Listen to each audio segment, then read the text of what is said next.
Imagine this. You're racing through your day, emails, deadlines, back-to-back Zoom calls, when your phone buzzes. It's a text from a friend. "Haven't heard from you in weeks. Everything okay?" You freeze. When did life become a game of survival, not connection? Here's the uncomfortable truth.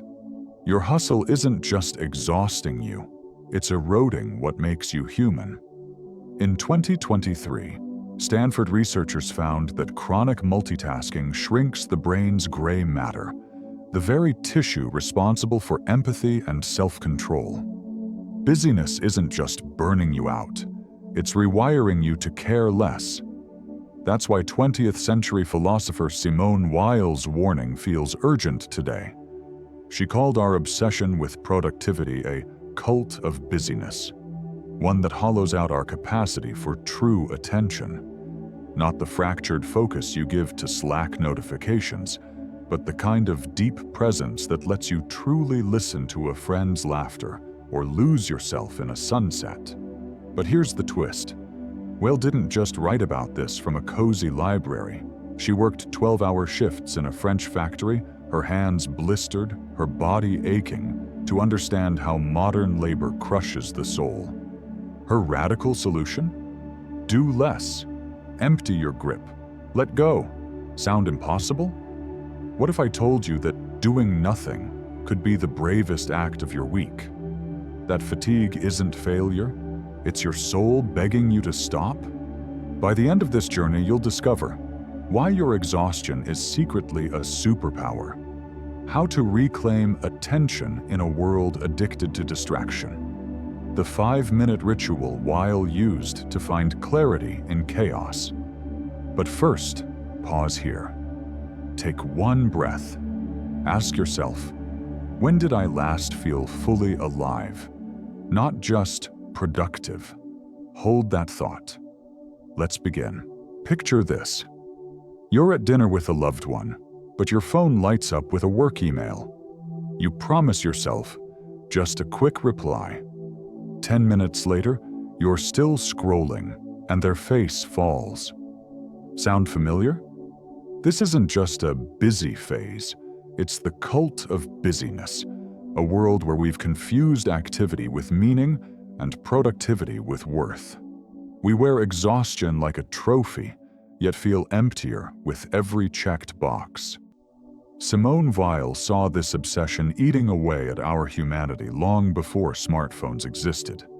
She called it a moral crisis, not because we work hard, but because we've lost the art of unmixed attention, the kind of focus that lets you hear the unspoken worry in a friend's voice or notice the way sunlight filters through your window at dawn. But how did we get here? That Stanford study from the intro? It proved multitasking doesn't just slow you down, it literally shrinks your brain's ability to feel and connect. The average person checks their phone 144 times a day. Each ping fractures your focus, like trying to read a novel while someone shouts random words in your ear. Social media glorifies 5 a.m. routines and side hustles, but never shows the cost. Relationships fraying, creativity flatlining, joy fading to gray.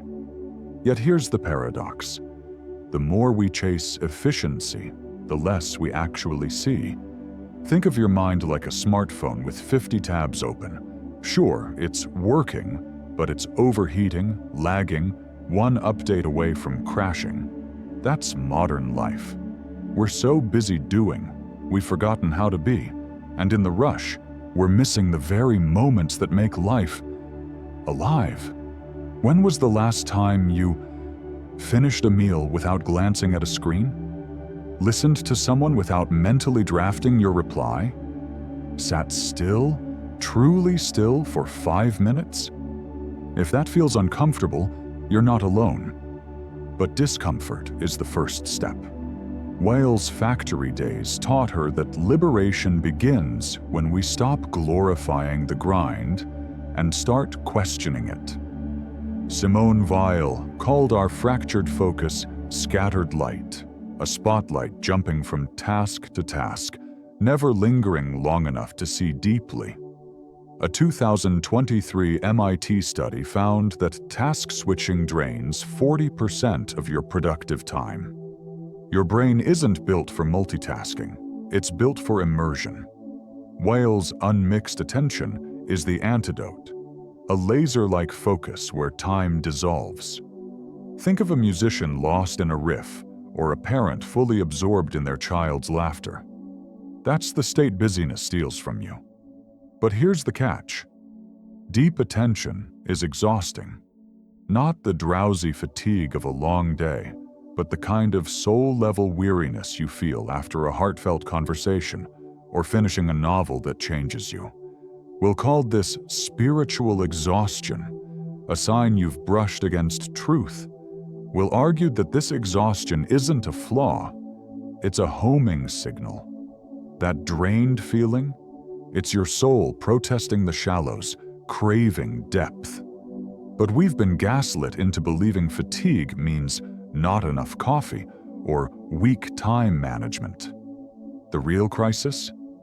Busyness doesn't just burn you out, it blunts your humanity. Every time you skim a loved one's text while half watching Netflix, you're training your brain to treat people as tasks. Every rushed meal trains your gut to equate speed with nourishment. But there's hope.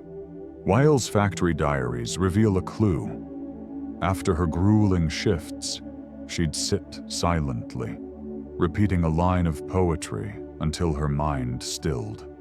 No apps, no to-dos, just being. In those empty moments, she found clarity. Let's try a thought experiment.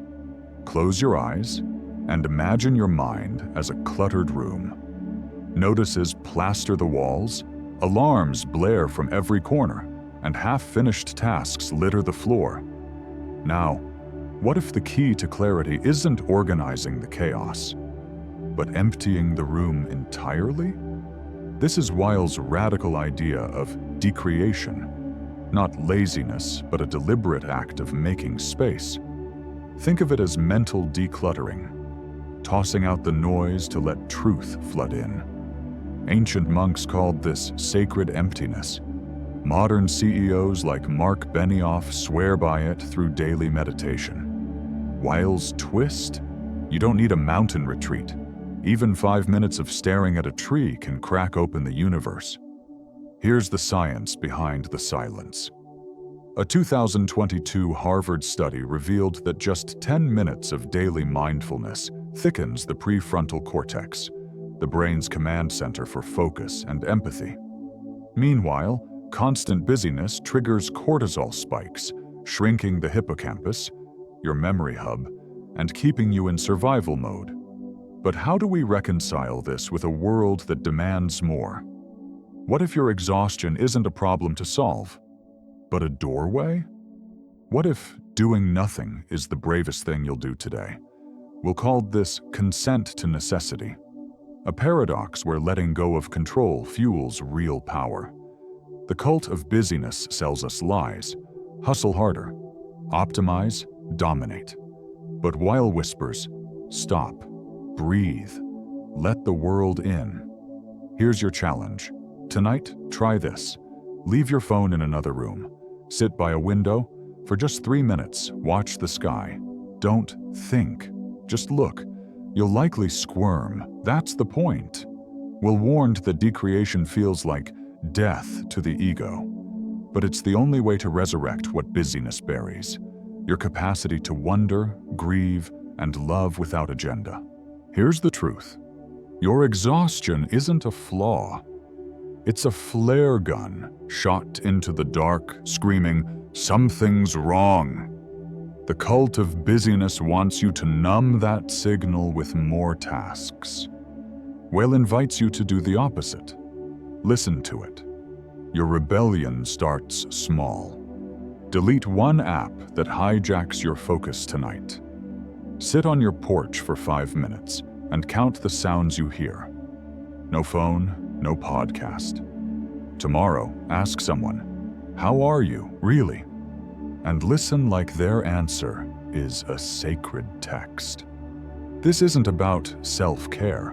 It's about soul repair. The science is clear. Those Harvard and Stanford studies we mentioned, they prove that stillness isn't lazy. It's strategic. Every minute you spend truly seeing, listening, or breathing rewires your brain for depth in a shallow world. Weil's final lesson? Attention is the rarest and purest form of generosity. So when you step off the treadmill, you're not failing. You're gifting your humanity back to yourself and everyone around you. Last challenge. Tonight, after you turn off the lights, lie in the dark for 90 seconds. Don't plan tomorrow. Don't replay today. Just exist. If it feels uncomfortable, good. That's your soul stretching awake. Subscribe to our channel and remember, the cult of busyness will always demand more. But you've got better things to do.